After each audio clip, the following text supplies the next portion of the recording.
హిందువుల పండుగలకి రూ. 10 చాక్లెట్ కూడా ఇవ్వలేని ఈ కార్పొరేట్ స్కూళ్ళు క్రిస్మస్కి మాత్రం గంటలు గంటలు సెలబ్రేట్ చేస్తున్నాయి. దీన్ని సెక్యులరిజం అనుకోవాలనా, లేకపోతే మారువేషంలో చేస్తున్న మత ప్రచారం అనుకోవాలనా?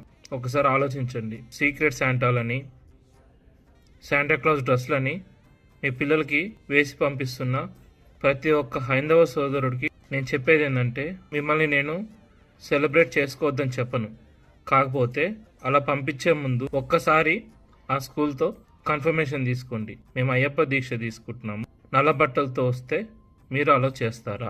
మేము ఇలాగే సెక్యులర్ లాగా ఉంటాం, మాకెందుకు, మా వరకు రాలేదు కదా, మా వరకు వచ్చినప్పుడు చూసుకుందాం అని ఎవరైతే అనుకుంటున్నారో అందరికి ఒకటే చెప్తున్నా.